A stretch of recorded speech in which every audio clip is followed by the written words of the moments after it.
দেশ প্রবাস থেকে যারা যুক্ত রয়েছেন আপনাদেরকে আবারও এই মতো সবচেয়ে বড় খবর যেটি সেটাই জানানোর চেষ্টা করছি।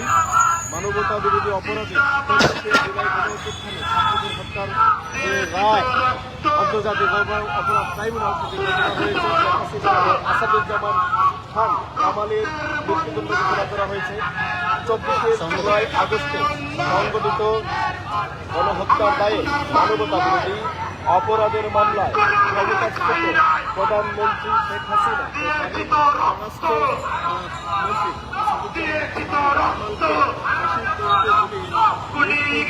কার্যকরের নির্দেশ দিয়েছেন আন্তর্জাতিক অপরাধ ট্রাইব্যুনাল।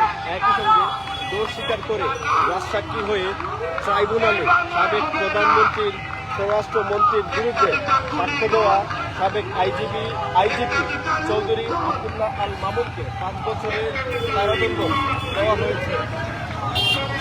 গণ অভ্যুত্থানের সময়ে হত্যাকাণ্ড সহ মানবতা বিরোধী অপরাধের ঘটনা করা এটি প্রথম মামলা যার রায় হলো আজ।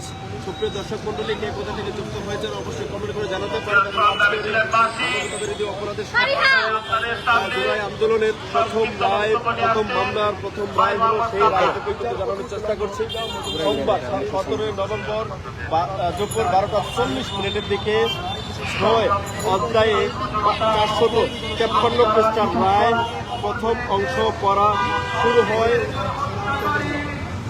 শুরু করেন বিচারিক প্যানেলের সদস্য বিচারপতি মোহাম্মদ মহিবুল হক চৌধুরী। ট্রাইব্যুনাল চেয়ারম্যান বিচারপতি মোহাম্মদ গোলাম মুর্তজা মজুমদারের নেতৃত্বাধীন 3 সদস্যের বিচারিক প্যানেলের অপর সদস্য হলেন বিচারপতি মোহাম্মদ শফিউল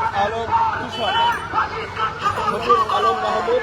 দীর্ঘতা 10 মিনিট সংক্ষিপ্ত রায় পড়া শেষে দুপুর 2:50 শেখ হাসিনা ও আসাদুজ্জামান খান কামালের বিরুদ্ধে এই রায় ঘোষণা করেন ট্রাইব্যুনাল।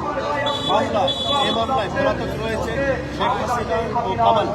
তবে গ্রেপ্তার হয়ে প্রায় বছর কারাগারে রয়েছেন সাবেক আইজিপি মামুন।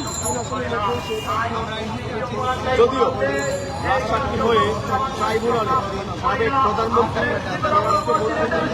তথ্য দিয়েছেন তিনি বলে এই আইজিপি সাক্ষী হয়ে ট্রাইব্যুনালে ওপর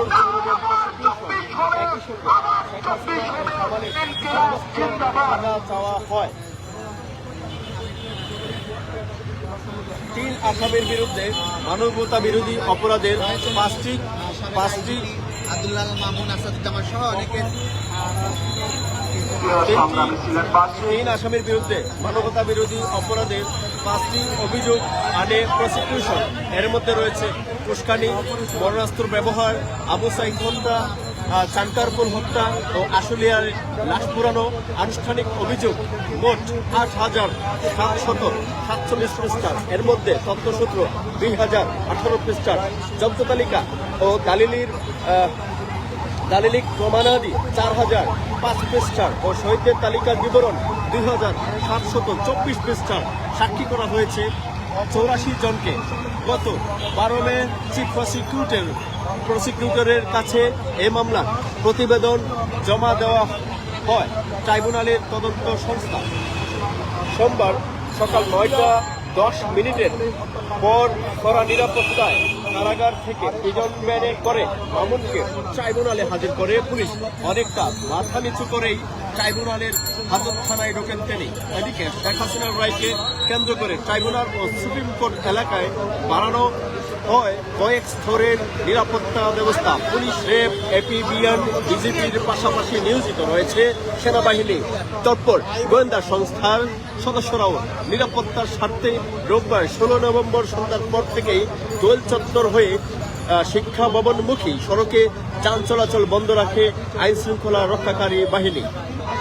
সীমিত করা হয় জনসাধারণের চলাচলও। গত 13 নভেম্বর এ মামলার রায় ঘোষণার জন্য আজকের দিন ধার্য করা হয়। ট্রাইব্যুনাল 1-এর চেয়ারম্যান বিচারপতি মোহাম্মদ গোলাম মুর্তজা মজুমদারের নেতৃত্বাধীন 3 সদস্যের বিচারিক প্যানেলে এদিন নির্ধারণ করেন। ট্রাইব্যুনালের বাকি সদস্যরা হলেন বিচারপতি মোহাম্মদ শফিউল আলম মাহমুদ ও বিচারপতি মোহাম্মদ মুহিবুল হক এনাম চৌধুরী। শেখ হাসিনার এই মামলায় মোট 28 কার্য দিবসে 54 জন সাক্ষীর সাক্ষ্য জেরা শেষ হয়, আর 9 কার্য দিনে চলে প্রসিকিউশন প্রেস ডিফেন্সের যুক্তি তর্ক পাল্টা যুক্তি খণ্ডন। 23 অক্টোবর রাষ্ট্রের প্রধান আইনকর্তা অ্যাটর্নি জেনারেল মোহাম্মদ আসাদুজ্জামান সমাপনী বক্তব্য ও চিফ প্রসিকিউটর মোহাম্মদ তাজুল ইসলাম ও রাষ্ট্র নিযুক্ত আইনজীবী আমির হোসেনের যুক্তি খণ্ডন শেষে রায়ের তারিখ নির্ধারণে সময় দেওয়া হয়।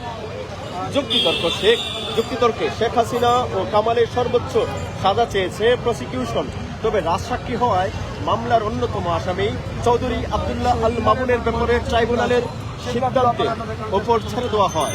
যদিও তার খালাস চেয়েছেন আইনজীবী জায়েদ বিন আমজাদ। হাসিনা কামালও খালাস পাবেন বলে দৃঢ় বিশ্বাস রাষ্ট্র নিযুক্ত আমির হোসেনের।